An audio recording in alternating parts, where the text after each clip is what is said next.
Je demanderai pour tout la biso. En tout cas, qui n'a pas vite fait. Ça dit na killer qui est sur télévision, ça dit killer qui est sur TV, bah s'abonner. Ça dit bah cliquer pour la place où il y a abonnement et puis bah qui na il y a cloche en notification. Bah cliquer pour on est au ça la biso bien donc bah s'abonner massivement sur killer qui est sur télévision. On ce que comme beaucoup. Et ça pas lien na scène bango te. Na scène nga na olia. Mais ça nyonga na olia comme les ba tumususu. Pour ni ka il fallait na scène yona.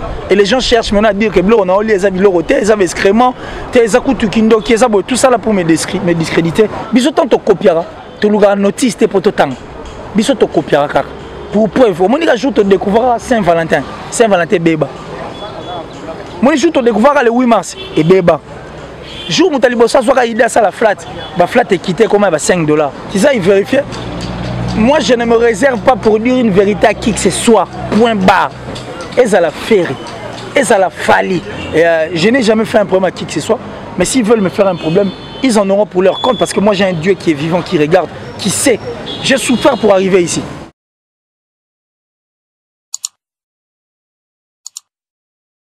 Merci d'être fidèle sur Natacha Agola officielle, mesdames et messieurs. Merci de renouveler votre confiance à cette émission qui dit vrai. Devant vous, c'est Arcel Kitoko, autrement appelé HPSPA, Popi, maréchal de la presse congolaise. Mesdames et messieurs, aujourd'hui, j'ai le réel plaisir pour moi de recevoir pour vous Killer qui laisse un visage qui n'est pas à présenter. J'espère que vous avez un génie. Moi, je l'appelle génie parce que Azana Makambukati, il sait savoir faire. Hein? Je vais lui parler aujourd'hui. C'est lui mon invité. Nous allons parler tant de choses. Nous allons faire l'analyse par rapport à la musique congolaise. Nous allons faire l'analyse par rapport à la polémique dans la musique congolaise. Est-ce que polémique est apportera nini dans la musique? Est-ce que ça rappelle un avantage? Il y a polémique dans la musique et puis ça rappelle un désavantage dans la musique. Tout ça là, tu as Killer qui est mon invité. Avant de présenter Binoye, j'ai dit merci à toi mon boss Chico Ferre Aka. Respect à vous. Il y a Dada Ngwabani, les patriarches ainsi que Berado, Prince des Amunda, les maîtres de votre maître. Merci à vous Natacha Koukaboua, Natacha Gola officielle. Merci Nabagolo, Nabagolo, Seigneur tout. Pour nous soutenir l'émission Gloire GKM, Fongola Bisso de Jacques. Nasolona invité Nanga qui est Killer à qui j'ai dit bonjour. Bonjour Arcel Kitoko, le maréchal. J'apprécie et puis j'adore en tout cas. La partie préférée, le maréchal. Un grand plaisir et puis ça fait du bien quand on est à côté d'un maréchal. J'ai dit merci à tout Natacha Gola. Donc Bato Balingara Killer qui est ici. Abonnez-vous massivement sur Natacha Gola. Et officiellement comme ça, à l'aide, à travers cette chaîne, je demanderai pour tout la biso. En tout cas, qui n'a pas vite fait. Ça dit na killer qui est sur télévision, ça dit killer qui est sur TV, bah s'abonner. Ça dit bah cliquer pour la place où il y a abonnement et puis bah qui il y a cloche en notification, bah cliquer pour on est au salabiso bien donc bah s'abonner massivement sur killer qui est sur télévision. Une autre façon de voir les choses avec cette chaîne, mais une chaîne qui va aussi accompagner bah Natacha Gola TV Oyo, une chaîne qui va aussi accompagner bah C-Info-TV2, c'est-à-dire au permettre biso quoi tout ça là, mon ça bien donc ça dit question de vendre en tout cas bien l'image de notre culture et pourquoi pas notre pays parce que internet n'est apparemment ils ont place moi à Bizengi on dirait ça place au Brouti moi trop hors d'internet on retrouver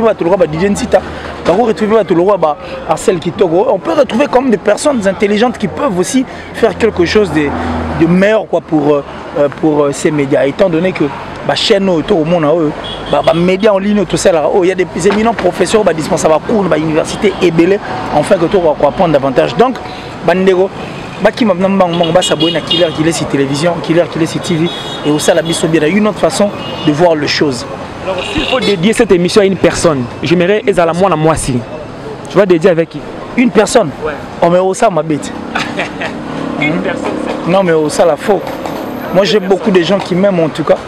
Balinganga trop et ça dit grâce à bango il y a au moins envie et puis grâce à Dieu mais à travers bâton j'ai encore envie de vivre quoi. Donc toutes ces personnes sont tellement importantes pour nous et que j'ai toujours pensé à elles donc merci comme ça à Datichou la plus suspecte en tout cas et puis la plus discrète il y a François et puis il y a mon Kinoma donc Datichou depuis la France merci pour tout maman merci en tout cas soutenir Moté Manoana et j'ai dit merci comme ça la top modèle de son pays aussi la plus sexy, la top modèle de son pays peut te dédier en tout cas émission et puis vite fait donc Jean-Paul Binda Mastaki Jean-Paul Binda Mastaki, plus rapide que le vent, plus beau que toutes les vagues des océans. Hein. Donc ça dit, il est toujours beau, plus fort que toutes les vagues des océans, plutôt plus rapide. Jean-Paul Binda Mastaki, merci comme ça à ma maman chérie, maman Julien Diebo Bissembi, depuis les États-Unis. Merci Koya Gobelich, à ma vraie parent, il y a Rich Andy Luwawa, un enfant pas comme les autres. Donc, voilà, ça l'a bien. Très long. Moi aussi, j'ai dédié cette émission à toi, Elton Diogo R9 na Brésil, ainsi que Francibo Avida Panzou, charge mondiale, sans oublier Carlos Nitou, Diogo international, puis Fiston Lubamba, 4 saisons, mais c'est propre, Killer. Ma première préoccupation est de savoir qui est Killer qui laisse. Non, mais la question ambiguë, hein, il fallait trouver en fait un sens. Qui est Killer qui laisse? Mais Killer, c'est un humain normal comme ça, un Congolais, puis c'est tout. Mais qui est Killer qui laisse? Il y a sens au web. Ça dit, moi, rétrospective à côté de Naouta pour notre Matiao. Ah, ok. Ah, mais bon, parce que quand on est toi parvenu, c'est depuis 2000 que j'ai commencé avec la télé. Et c'était à la radio Télékin Malébo, donc RTKM, radio Télékin Malébo. Et Bisso Tawagout à Lendele. Parce que Lendele est déjà avant Bisso. Et puis, j'ai parlé que Lendele est avant Bango. Mais il faut quand même parler de cette grande équipe, donc la team forte de cette époque, la radio Télékin Malébo. Parce que c'était une chaîne qui formait. Autant un peu eu ma formation côté journalisme, mais quand tu viens là, tu rencontres des professionnels et tu te fais accompagner des professionnels et automatiquement tu apprends davantage. Alors à cette époque, à la direction générale, le président d'abord de cette chaîne c'était M. Aubin Ngonglo qui n'est plus. Et le DG c'était Lumba Nakapasa. Le renommé en tout cas, le grand Lumba Nakapasa. La direction des infos, nous avions eu Charles Dimanja Wembi, direction programme, na Pascal Amissi. Et puis il y a eu l'emblématique Pierre Mandak à l'époque, c'est-à-dire que Merakou, tu sais. Mende Mamouani, il y avait le Marie Soumunga, le Yamas Madialoufuma, le Yves Ngoï, John Ngoï, Pati Saleh, Mende Mamouani, comme je l'ai dit, Hubert Chipukana. Ça dit, Alain Mafout, il y avait pas mal de gens en tout cas qui, Yoka, je crois, Yoka, je souhaite. Ça dit, toi, il y a un kilo quoi, il y a une information qui est calée, il y a une production qui est calée, il y a une technique qui est calée. Donc, c'était cette grande équipe avec qui tu vas apprendre là-bas. Quand nous sommes arrivés, et ils nous ont reçus comme des enfants. C'est de là où on a encore appris, après, bien sûr, ma formation. Il y a un qui doit apprendre encore davantage et pas à Bango. Donc, depuis 2000, et après la radio Télékin Malébo, je suis passé par Global Télévision. Kuna Oumelarité. À CBS en sali 2 ans je crois et demi et puis Horizon 33 et c'était la dernière chaîne et s'est retrouvé à l'internet. En tout cas c'était grâce à Jazz Kavoul parce que excusez personnellement l'internet n'était vraiment pas mon monde quoi. Et puis quand je regardais l'internet j'avais peur en fait, j'avais horreur de voir tout ce qui s'est passé dans l'internet. On se disait que on dirait dans l'internet on a plus d'abrutis, il y a plus de gens qui insultent, il y a plus de gens qui sont clasheurs et autres. Bon, par contre, dans la TV, facilement comme ça, ça faisait peur en fait. Vu que tout le monde est là, mais Jazz m'avait réconforté en me disant qu'on pouvait créer un monde à nous. Ça dit,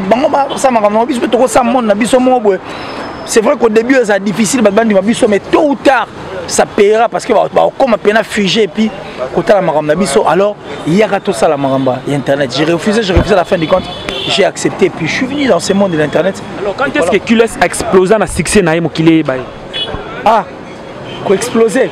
Bon moi j'ai toujours été vrai, hein. J'ai toujours été vrai. La chaîne en fait qui avait permis à ce que Monanga c'était la voix du peuple avec Vincent Tulis parce que déjà Vincent avec les abonnés et puis avec sa force tu vois ce que ça donne. Les gens m'ont connu là mais c'était connaître qu'il y a un killer qui existait, qui pouvait aussi réfléchir comme les autres, vous comprenez. Et mais tu peux une explosion pénale pour un vrai envers moi-même tant on a comment intervenir et pas Mike Lokamba Afrique et Lengi. Et les gens ont découvert au fait. Les gens ne comprenaient pas ce que je voulais, mais aujourd'hui, merci, on a mis tout le monde d'accord. Et moi, mais c'était chez Mike Lokamba que j'ai sali. D'ailleurs, j'ai amené ma touche en Afrique et Lengi. Afrique et Lengi peut sali Maramonga donc interaction. Ça dit, on a fait ça sincère. Donc c'est bon et aujourd'hui, nous sommes là, les bons dieux nous fait grâce et on évolue hein, progressivement. Et il faudra aussi signaler passage dans la chaîne et BLP, je suis passé à un époque où on va intervenir dans C-Info TV2 et la chaîne est belle en tout cas. La chaîne est belle, on va voir toutes ces chaînes et contribuer à une expansion dans parce que j'ai dit merci à ma chaîne tout parce que et apporté pendant et aujourd'hui ils ont donc merci à l'Éternel grand Dieu, comme je l'ai toujours dit que je suis jamais de chèque né pour briller. Alors les gens se demandent comment approcher Killer parce que tu es trop fermé. Si, mais on évite beaucoup de problèmes parce que ça c'est un monde très compliqué. Au moins, moi je préfère encore être souffrir mais manger un pain sec mais dans la paix quoi, que vivre dans le bonheur où tu as des problèmes sérieux et mon nom est fonctionnant. Voilà maintenant là parce que nous avions apporté quand même c'est-à-dire notre petite expertise, notre petite pierre.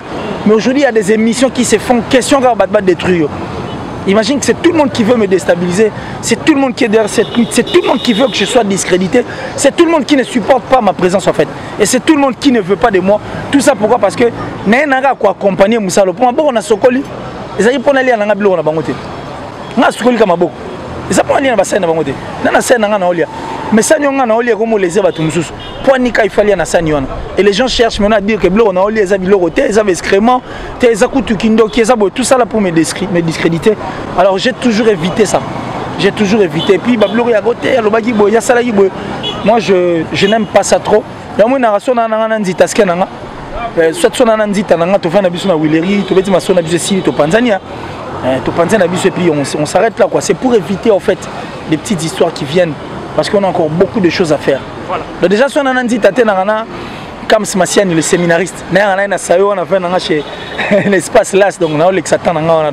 Voilà. Je dis merci à toi, maman présidente Fanta Fofana, Bagolo, Seigneur surtout.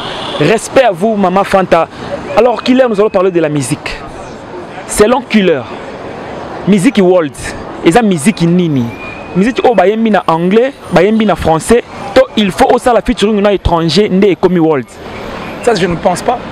Si vous avez bon de ballon, ma qui a dit bien ça, il y a eu gaieté. Si vous avez bon de ballon, ma qui a dit concert à Bétan en Hollande avec des blancs, au Bina, Congo, gaieté. Ça, je ne pense pas. C'est quand on fait bien. Et quand ta musique traverse déjà automatiquement au Kendaliban. Pour en réalité,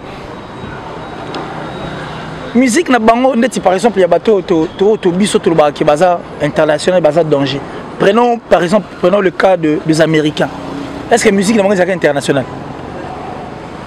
Je ne pense pas à la musique na bango. Mais le fait de le faire bien, de comprendre ce qu'ils veulent, et là on y va en balingaki, la musique est traversée comme Itia. Et par contre, le Nigérien peut. Pour style la musique, il y a musique na bango. Mais étant donné que la musique est traversée, et aux États-Unis aujourd'hui, les gens sont d'accord. Certes, le featuring est aussi important parce qu'on est dans un échange culturel, question que nous avons dans le monde, question que nous avons dans le monde, et à rappeler dans port. Mais la musique, quand on le fait bien, quand on la fait plutôt bien, automatiquement, si elle est traversée, je ne vois pas que pour la musique, il faut toujours chanter en français. C'est vrai qu'il y a un mot français, on peut s'arabia, mais bisous en anglais, nous ne sommes pas des anglophones. Mais la musique, mais est-il que la musique est bien faite? Et ça la question emportée, on fait quoi? On danse et on fait avec.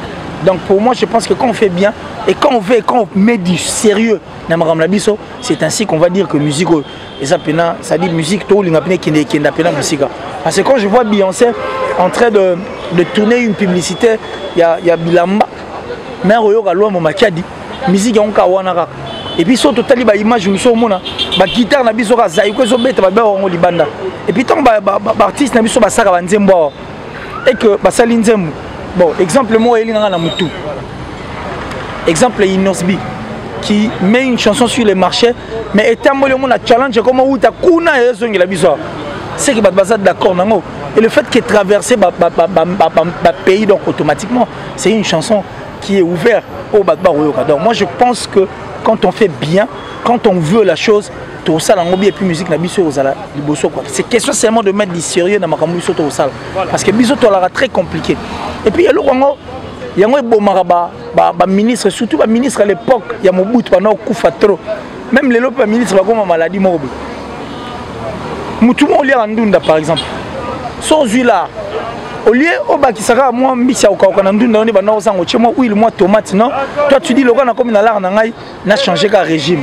Siko biso to kolia ndunda mais yo changer régime comme on Africa c'était Saint-Georges aux épices pilées à la mayonnaise rouge. Pourquoi? Parce que aux huiles là on rappelle ça dit ko épicé en fait ko bakisaka moi plus on moderniser ka ndunda no on est comme nango bio da mongo ya ka ndunda parce que biso pona biso to sala ndunda so to bien te rumba te rumba za biloko mo ba médiocre to changer nos musique to ko beta et pourtant ba to ba sa ko ba linga ba ya ko beta pe musique na biso on comprend il y a un exemple na PC ni bandeli que quand on voit Beyoncé en train d'auditionner la chanson de Luambo Makiadi mais nanze moi il y avait quoi de si spécial?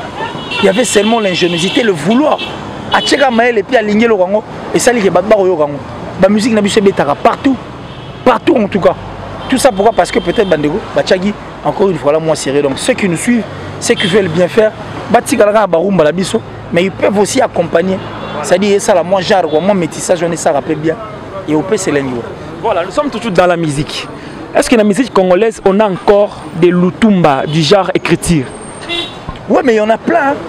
Il y en a plein, il ne faut pas qu'on se voit la face parce que nous avons pas mal de textes au senti Nzembo, on touche à guitare, ils ont une ingéniosité parce que le tout on les connaît plus dans la thématique, il y a poésie, ça dit sa façon de voir les choses, quelqu'un qui réfléchissait un peu plus long. Quoi.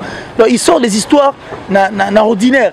Ça dit, moi, prière na osala na osambela nzambe j'ai peur que commater pourquoi parce que likolo ba fusée na ba avion makele les gaming au risque que nzamba yoka ayoka prière na ngate on imaginer c'est moins place à commis donc il y en a encore et on dit merci na bato pe ba continuer ko landa lokolongo parce que bato musu ani ko landa lokolona te il fait le changer automatiquement de régime mais merci na bato ba ko landa lokolongo mais il y en a encore et puis on fait confiance na musique na biso. Est-ce que les lots dans la musique congolaise, Tozan a bon chanteur mingi qui est un grand chanteur? Non mais il y a des grands chanteurs. Hein. Il y en a. Hein. Il y a aussi de ceux qui chantent bien aussi. Hein. Parce que chanter en fait c'est quand tu es dans la note. C'est quand tu arrives à déchiffrer à biloro à passer les lions. Tu vois. Quand la toi non monde va voir le va voir Moboy. Il va voir Garo n'est pas faux chanteur. Mais Garo il est sur la liste des artistes qui chantent très bien. Vous comprenez? Donc chanter pour moi c'est quand on respecte non et puis principe. Voilà quoi, et quand on rend bien la chose. Alors comment on va faire la différence là? Bon chanteur ou grand chanteur? De par les œuvres, hein. De par les passolara. De par les passolara. On va vous comprendre que non, c'est un grand chanteur. Vous comprenez? Vous comprenez? Déjà, c'est le coup de cœur de beaucoup de gens. Entre autres, Charlotte Dipanda a un coup de cœur. Et puis il y a des gens qui continuent toujours à découvrir que Ferrego là. Et sur la liste, c'est ces grands chanteurs. Il y en a plein comme ça. Gianni Soazoembo, comprends que Serge Mabia la soie Yembo, non. Eric tout tu en as sur Passolo, Nani, Modogwa Barambo, Sam Chintu. Quand il chante, tu sens vraiment qu'il chante, qu'il n'écrit pas, il ne force pas, il est en train de chanter. Donc ça dit, il figure sur la liste de ces grands chanteurs à mort en abisso. Donc ça, il faudra en tout cas en être fier. Donc il y en a plein. Alors tu peux nous aider à éclaircir l'opinion de l'abisso. Robin Omundibu, l'autre a ligne, il y a grand ou il y a bon. Non mais Robin a encore beaucoup trop à donner. Hein. Parce que jusque-là, Robin, personnellement, génériquement parlant, surtout le Bongo, il nous a convaincus. C'est vrai que retrouver quand même un peu de quoi moi peste morona na kati banze munaye parce que généralement ils au matanga au salabo balolangai mais c'était un truc qui faisait danser. Mais Robin on n'est pas un animateur. Tu vas même remarquer qu'il est victime aujourd'hui parce que l'un de ses animateurs a auto long orchestre sous prétexte que Bablo ya sala moi boire moi zatepo leader et moi zo boire kango. Mais Robin a encore beaucoup trop à donner. On a besoin d'auditionner Robin en tant qu'artiste musicien, chanteur. Docteur Ozela, est-ce qu'on juger c'est compliqué? On attend qu'il nous donne des chansons, qu'il chante. Voilà. Alors, ça la bande à poste était. Alors Kabose Boulembi. Bon, Kabose, il s'est perdu lui-même. Il a mêlé ses pattes comme une girafe, j'ai pas compris pourquoi. Mais bon, c'est un bon chanteur. Hein. Kabose chante, il a ses chansons. Oh, sur pas bien que Et puis il a chanté avec des grands. Il faut comprendre que Moto a se fait accompagner par des grands. Comme rappelé Moukolo, le feu Pépé Calé l'a dit. L'ofomo, ça dit que Moukolo pour faire un bakolo. Donc il a chanté avec des grands. Des fois, ouais, mais Bozi on n'en parle même pas, c'est un chanteur. Donc on dit merci, mais Kabossé doit éviter parce qu'il a une carrière à faire. Kabossé n'a évité sur Azo Cantonier. Kabossé, tu n'as pas 50 ans. Tu n'as pas 50 ans. Tu es encore jeune. Certes, oh, pousse à mes tu as ta carrière là, il faut la tenir entre tes mains. Il faut faire avec ta carrière. Arrêtez avec de faux fouillants. Qu'on s'est penché pas moutouté. Et comme on a été penché, il y a une musique. Musique, il y a yemba. Arrête de te mêler les pattes. Hein, comme une girafe faisait peine intéressante. Donc, Kabossé encore beaucoup trop pas donné. Parce que on a besoin d'eux dans la musique, la culture a besoin d'eux. Alors, est-ce que la musique paye nos artistes? En âme et conscience. Si la musique paye, ouais. Bon, je crois que c'est depuis la nuit des temps que nos musiciens se plaignent. Hein. En fonction de Mambandoule, c'est depuis la nuit des temps que les musiciens va se plaindre. Mais on a déjà tout bien. Parce que les autres dépendent de Bango. Ça dépend d'eux. Au moins, les Nigériens, ils ont beaucoup appris par Nabiso. Les Nigériens ainsi que les Ivoiriens. Mais quand ils évoluent, ça énerve. Au moins, on va mais qui sont plus que nos artistes et musiciens, financièrement parlant, sur tout le plan pratiquement. Tout ça pourquoi? Parce que Bachagi est sérieux. Imagine que Ferrego la tchelo on est mon musique. Ah, sur tout n'a combien de Congolais bas au Kenya la musique on a pour que bas somme. Et les artistes et musiciens eux-mêmes, qu'est-ce qu'ils font? Il y a si grand où et au sala que bandeko ba comprendre que musique où ils en a procès à la nourrir à travers bâtonner basara bacha. Et qu'est-ce qu'ils sont en train de faire des plus grands? Où ils ont ça la que bah continuer à comprendre que culture et la politique il faut tout soutenir. C'est à eux en tout cas, tout dépend d'eux. Qu'est-ce qu'ils font concrètement? L'industrie musicale, ils proposent quoi pour qu'il y ait un Liboso? Mais bon, les musiciens ont au nom de l'argent, ils font des histoires autant pour la banque au monde. Tellement mon carnet a parlé, bon pour lui il dit que c'est bon, ça suffit. Ah au beau ça n'a qui relève il faut accompagner. Donc les musiciens doivent se réveiller, doivent regarder les choses du bon côté et puis doivent savoir en réalité qu'est-ce qu'ils doivent faire pour que l'industrie musicale puisse encore une fois là aller de l'avant, afin que tout le bagage musique nabiso est au pays. Voilà. Pour musique il faut payer et payer pendant que nous on a droit et payer pendant des chabons on a plateforme et payer pendant n'engue biso to ebeliango et au sala malamu. Killer, est-ce qu'il y a Congo il y a des artistes au bazar riches financièrement? Bon, déjà on sait concerne le compte bancaire est très compliqué, mais on est riche. Alors bah on la vidéo a besoin de te dire qu'il est millionnaire. Il n'a pas besoin de te dire ça. Pour ne pas musicien, il n'y a pas de barrefa batouana, barrefa américain, c'est que barrefa dans la jet, barrefa dans barrefa en open. Donc si réellement, bon on est à la inde to le bango, ah les tout monde. C'est que pas pour d'abord Lucas c'est bon. Et regarde, c'est question de base cette discipline, pas comprendre le balingi et au pèse ça makam. Est-ce que la musique à Congo est riche? Non mais notre musique est riche, mon frère. Elle est riche, mon frère. Pour comprendre la richesse de la musique, Nabiso. Jomoro Franco, je crois. Bissomoro, Bakolo Mario. Toki Pango, mais manzem non babeti Mario. Na lembi ba guitare Nabiso babeti rango. Faut comprendre. Il y a beaucoup de chansons à Bisso Bazouara babeti on n'a pas na bango. Si c'était une musique pauvre, on l'a remarqué, on l'a monné le roi. Et puis son musique elle est pauvre, des bien ça yo ki ban. Bilora royo rawanate. Ceux qui musique elle est pauvre. Les bateaux babeti ba musique na biso na ba rythme na ba guitare na bango olunga yo kangote. Donc c'est une musique qui est riche. Question quand ne biso to comprendre. Biso ce que la plus de moitié du Congo to raneni. Tout le monde on dirait que il y a mieux chez les voisins. Or so ça na ngam o tala ba karo ba voisin mo na kitoko. Mais t'inquiète, so comme il permet na ba karo on retrouver bena ba salité mo ba verre na ba karo. Ezali pour total on a musique. To comprendre que l'eau to lingi. Et puis je pense que ça nous fera du bien. Ce n'est pas une musique pauvre, la musique elle est riche, très trop riche. Pour ceux qui sont riches, ne va pas mettre bandombolo na bisoté. Ne va couper des calos, les lots pesa makambo et pesa qui makamba. Linga va se référer na ba beat na bisoté. C'est parce que notre musique est riche. Non, toutes nos questions parce qu'il va te belé dans ceux qui n'ont pas parce qu'il va question de part et d'autre. Alors classe et joie grand rôle dans la vie professionnelle na yo. Si Si, comment ça? La base, c'est d'abord une base parce que mon père avait veillé à ce que, il avait veillé à ce que ma maternelle et ma primaire n'engagent à la bien. Donc déjà l'école, c'était bien parce que j'ai étudié au Joël Lutin. Donc depuis la première maternelle, 6e primaire, mes amis d'ailleurs, il y a Joël Lutin, et aussi l'éducation de ma famille, le tout a joué. C'est un chic qui de mon boulot parce qu'un chic, éducation à palais et puis la religion, le tout en tout cas a joué un grand rôle. Et puis je profite d'ailleurs de cette occasion pour remercier encore une fois là mes parents. Donc merci beaucoup à papa qui est ici, merci beaucoup à moi Yvonne. La toute question on a intelligence pambaté parce que tout d'abord fêté 60 ans d'indépendance. 1960 à 2020, 60 ans d'indépendance. Alors selon Killer, musique ya Congo et Kelly Bosso et Zongi Sima, to et Telemi na Katikati. Bon, je crois qu'il y a eu de grandes avancées. Ça, on a tout ignoré en côté. Mais vouloir la booster, en fait, on dirait ça limité. Qu'est-ce qui s'est passé? Ceux qui ont joué la musique avant avaient ces soucis.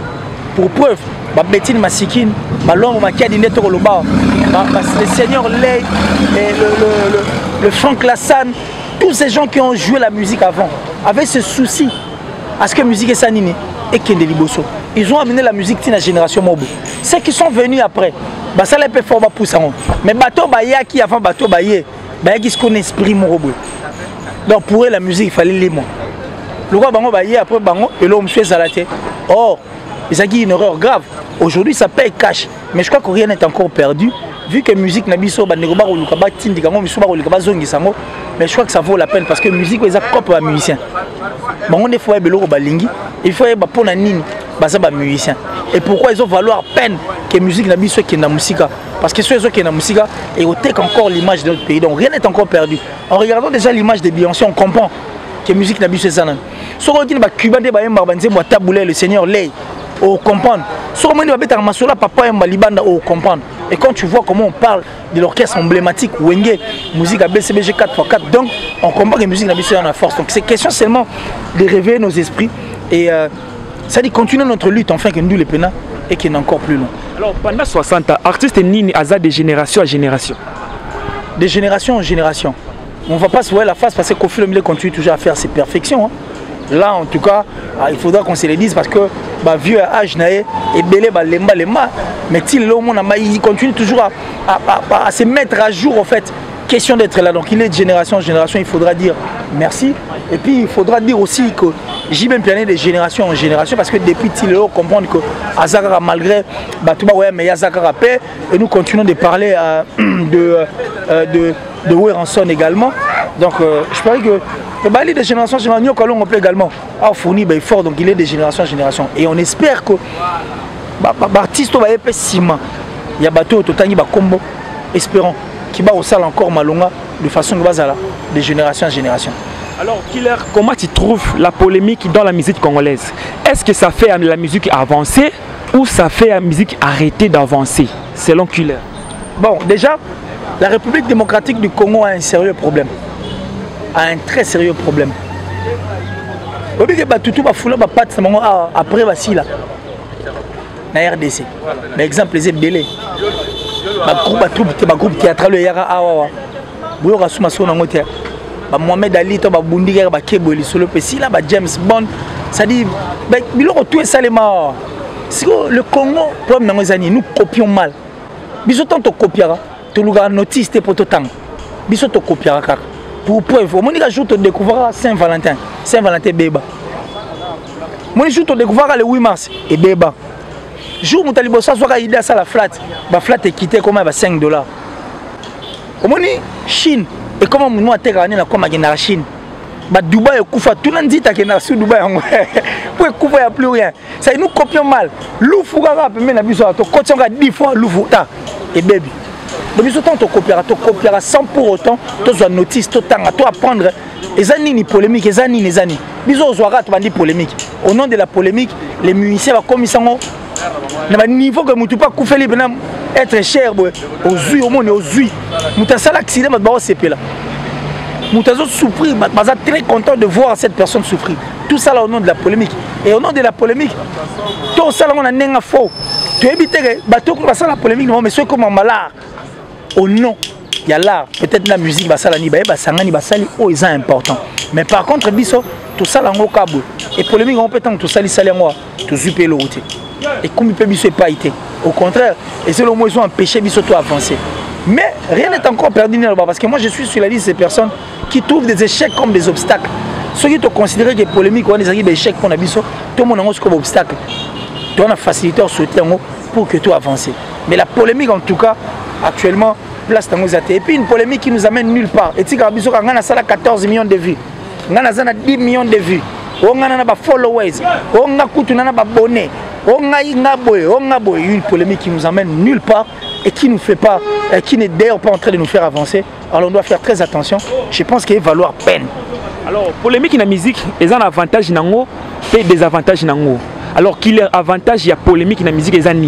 Non mais quand ça se fait bien, c'est avantageux. Quand ça se fait bien, c'est-à-dire on y va, rivalité on a fait ça loyal, mais ça passe. Vous comprenez? C'est-à-dire tout ça musicalement parlant. Question de vendre mon image, question de vendre ton image, tout ce qui est mon nez mobile. Mais ce qu'on dit polémique, c'est que tout ça qui part, tout ça. Or, polémique, mais au nom de l'RDC, au nom de leur pays, au nom de la musique, qu'est-ce qu'ils font? Sangani. Bisous quand même au nom de l'RDC, au nom de la musique, tu sangana raté. Tu l'ingité donc ça dit, tu commission on peut non dire moi, mon thème ma belle mobo. Yo que non ça la featuring na mutu mobo. Le roi et big artiste me soit grosse bisete, il était, azagem poli bozo été. Tu veux l'avancement ou tu veux tu vas te bastagner? Est-ce que bité que yo peso yembi na mutu et que mutu soit yembi, mutu pas yembi na. C'est aussi moi polémique badba le bela, c'est pas là bon. La bino malwa yemba, c'est toujours une force savant. En tout cas, on bien l'image, il y a mort en abisso. Mais tellement mon terme ma belle bon. Les gens font des histoires en leur manière. Voilà que tous les résultats le roi mais rien n'est encore perdu. Alors en parlant de monter ma belle sous question, avant de côté dans ma question sous fallait pour pas aller à la télévision lobby.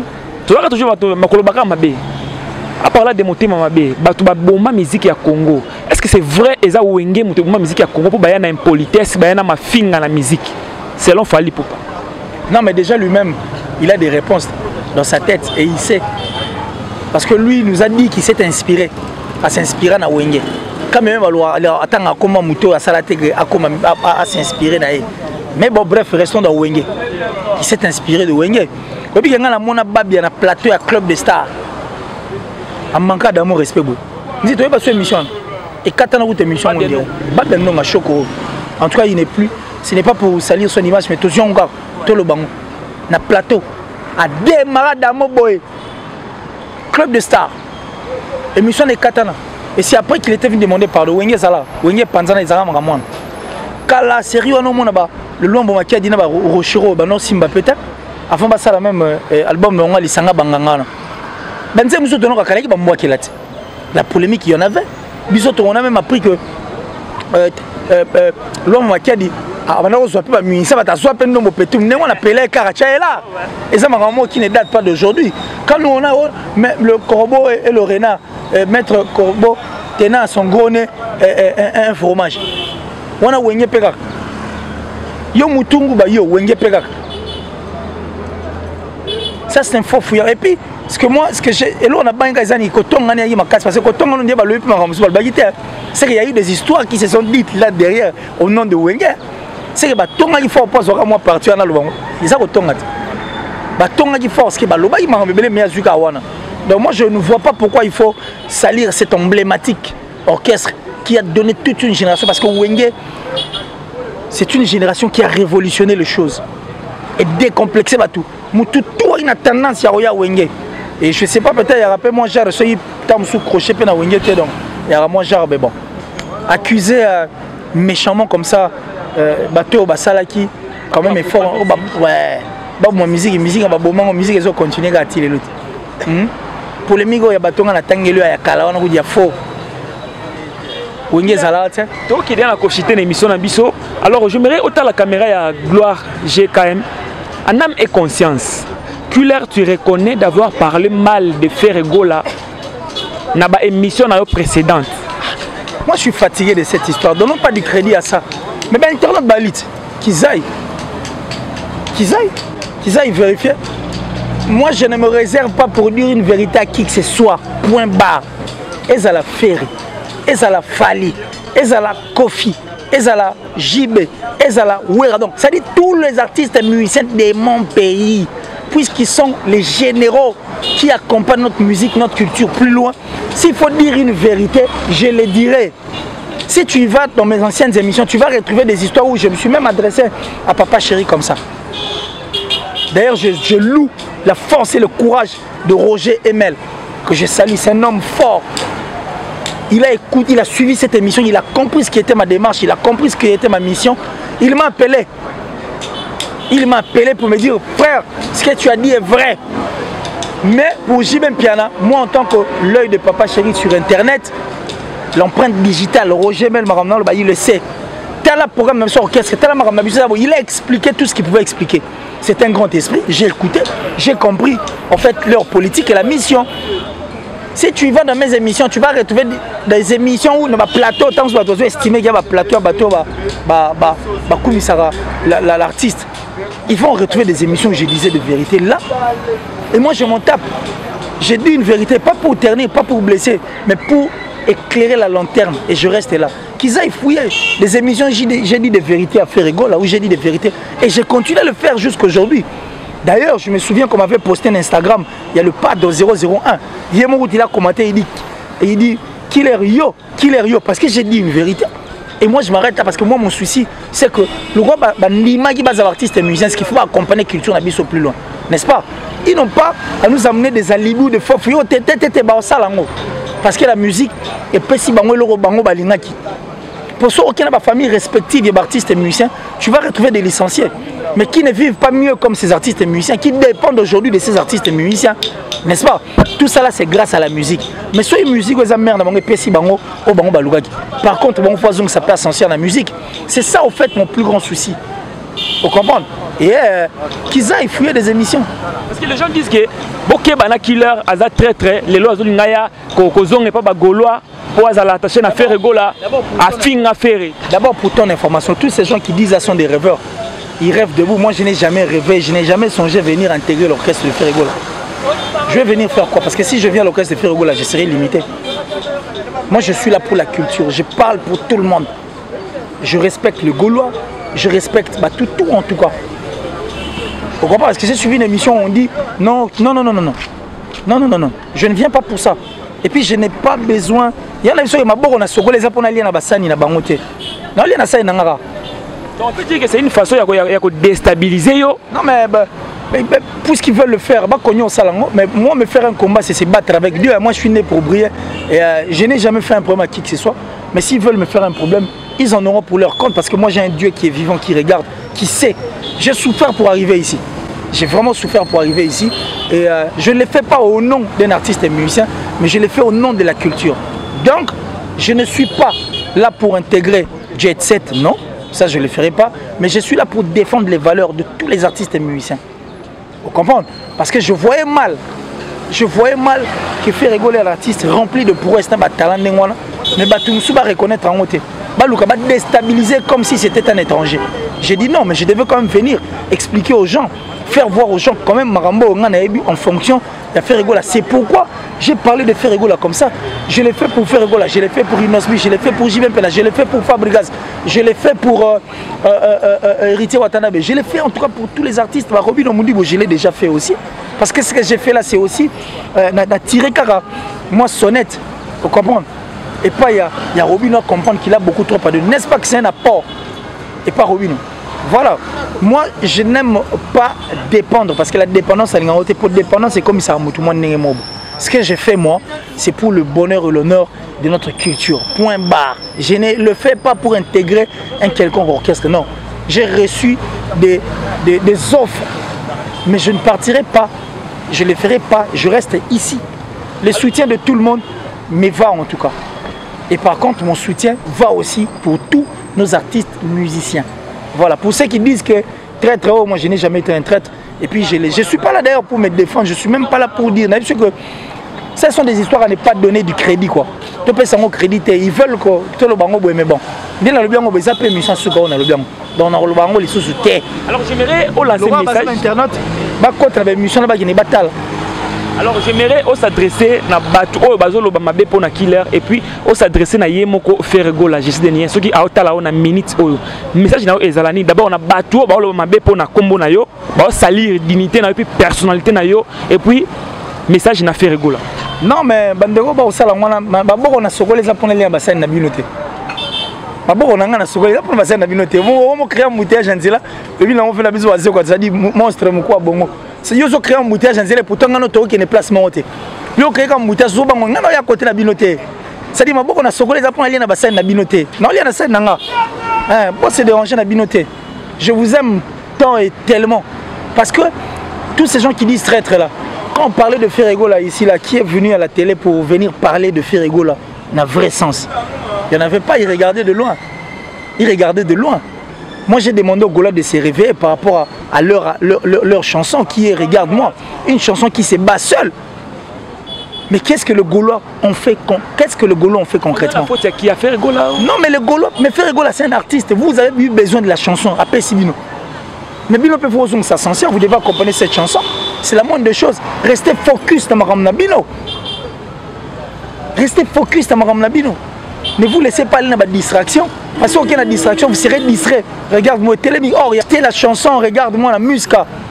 Et ça va prendre intérêt dans Bino. Regardez les choses du bon côté. Et c'est très important au lieu de rester dans la baliverne, dans la oiseuse, ou les autres distraire Bino. La distraction, vous devez soutenir au niveau bossal. Vous avez déjà votre artiste qui a tout. Il a tout en lui, Ferego. Mais soutenez, continuez seulement à donner le meilleur de vous. Pour comprendre. Et à Ferego, là, je pense que ça vaut la peine. Déjà, le réveil, toi qui n'as pas besoin de moi, je suis très content que tu te réveilles. Je suis très content que tu reviennes dans la scène musicale. Et aussi, là, bien quoi donc. Avancer. Voilà. Il faut avancer. Dernière question. Qu'est-ce que tu aimes à Ferego là et qu'est-ce que tu reproches à Ferego là? Ce que je reproche à Ferego là, je lui demande tout simplement de mettre loin Libanga dans un endroit. Pourquoi? Ferego me donne l'impression d'une personne qui, on dirait, ça dit, t'es tout ça, t'es tout ça, on dirait, c'est vrai qu'il est timide, c'est vrai qu'il est réticent, mais nous le PC à bon côté. Il y a Wenge, quand il parle de Wenge, c'est un esprit, un état d'esprit. Et puis déjà jouer dans Wenge, le grand Wenge, et puis venir être chef d'orchestre, il y a maison mère s'il vous plaît. Est-ce que ma bête de scène, c'est déjà une force. Et puis voir ce qu'il fait, c'est une force. Il doit comprendre qu'il peut. Déjà avec lui, c'est les talents quoi. C'est les talents. Pour toi, soit un talent, pour toi, le talent. Ferego là, c'est un talentueux. Non, mais il faut qu'on se dise la vérité en face. Ferego là n'a jamais connu une maison. N'a jamais connu on va mettre une industrie musicale. Et le reste qui va battre comment faire est-il, c'est son talent. Ferego là, ça dit, il doit se référer de tout ça. Quand il a quitté le quartier la terre à Yebi, qu'il était self-made, il était seul, Moutano, c'est Pelanazata. C'est ce qui prouve sa force. S'il est là, il continue à résister. Il est fait seul. Il doit comprendre qu'il est une force. Alors la force au hasard, il faut ça là un mot. Et c'est simple. Je parie qu'il a suivi Ferry. C'est important quoi. Voilà, nous sommes arrivés à la fin. Et puis qu'on s'est découragé, papa Luambo. Grand maître l'homme qui a dit bien ça et bien. Donc c'est que toi qui m'a roumba, t'es roumba ma cam. Topé sera le meilleur. Nous sommes arrivés à la fin. Votre impression par rapport à l'émission? Non mais je suis très content en tout cas. Très content de cette émission. Très content en tout cas. Et nous on continue à notre bonhomme de schéma. Moi je pense que Nena bien ma bogo na sokoli. Et ça pour aller à la scène na binoté. Na lieu à parler parce que moi je me contente de ce que j'ai. Toi connais tu as musique. Les gens sentent en fait cette force. Bah comprendre que c'est une force. Alors ils veulent détruire en fait. Enfin que toi comme place de commater. Leur machine et c'est comme il faut parce que boussole n'a pas perdre le nord. Oui bien. Je le dirais comme ça officiellement. En fait, tout ça là, ma cassate, une feuille morte et qui n'a rien à mon pépé. Mais mon pépé, c'est un qui n'a contre-vent. Pour le sort d'une feuille, qui n'a rien à mon pépé. Et souvent on a foule après Bakombola Basanini, Batumbiang. Seuls les imbéciles qui n'ont jamais changé leur avis. Point barre. Merci à toi. Ouais, quelques dédicaces. Merci en tout cas à la plus suspecte, la spéciale, la discrète de la France, Wana Datichou. Je te salue en tout cas. Merci beaucoup maman, merci pour ton cœur de mère en tout cas. Non, merci. Merci à mon vieux Janissi Tanchonga pour Tobangamouturi de Suisse-Irlande, le gourou du temple, le boss Eric Nkake. Hein? Et puis, Venabiso Ginkake pour Banakina. Ma maman chérie, maman Julien Diebo Bisembi. Mon amour de mère et de cœur. La plus sexy et la top modèle de son pays. Salut à toi. Salut comme ça, la première dame de Lausanne. Merci quoi, Gobelich, ma vrai parent riche, Andy Louawa. Un enfant pas comme les autres. J'ai dit merci à Jean-Paul Binda Mastaki. Jean-Paul Binda Mastaki, plus rapide que les vents, plus fort que toutes les vagues des océans, toujours plus beau. Merci comme ça, Fabrice Emmanuel Kalonji. Merci à Westriga, de tout le temps Westriga. Merci à mon vieux Eva Moiri, en Autriche, Saint-Esprit, et puis Nabiso Dilon Mampoui à l'exemple à suivre. Kams Massiani, le séminariste. Merci à toi, président Bayo Tchoudi, Bazamo Belé, le judo boy, Giga le fiel. Donc je te salue. Tout en tout cas, il est ici. Maître Jules Odia, garage moderne, donc c'est-à-dire le téléphone, quoi. Le plus 743 89 526 54 54. Plus 743 89 526 54 54. Abonnez-vous massivement à Killer sur télévision, Killer sur TV. Et aussi, la biso une autre façon de voir les choses. Mais ma on a ce goli. Et ça pour aller à bassin avant côté. Merci beaucoup, nous sommes arrivés à la fin. Je vous rappelle, j'étais avec Killer. J'ai dit merci à toi, fils Nkele, le général, le guide suprême. Respect à vous, Yannick Kayenga. Monnaie invisible, merci aussi à patron Costa Couleur, respect à vous, hein? As 12, merci Nayo, merci à Marc Aouzidamba, merci à DMC Trésor Congolo, merci à Soldat Makasi Toussaint Bumba Linsoy, merci Nayo, merci à Trésor Pembele, l'imbattable ainsi que Atino Lanadir Baba, merci Nayo, merci à Suzy La Baronne Nakini, sans oublier Emmanuel Kalonji na Italie. Merci à Chomen Koukabou Mandefwa Pembe na Londres, respect na yo. Ah, merci Sousuna Laboun Timba na Paris, merci à Gisèle Tati, Mama Versas ainsi que Fondation Clarita Moussangalala, balobi une idée de plus pour la jeunesse. Merci à vous, merci à Chico Ferre, mon boss depuis Suisse-Irlande, je vous salue. Merci à Natacha Koukabou, respect à vous, la patronne. Derrière la caméra, j'étais avec Gloire JKM, respect à vous. Merci d'abonner tout à Natacha Agola officiel. Allez-y, abonnez-vous gratuitement sur cette chaîne, vous ne serez pas déçus. Merci à Bagolois, Bagoloise, surtout. Bye bye.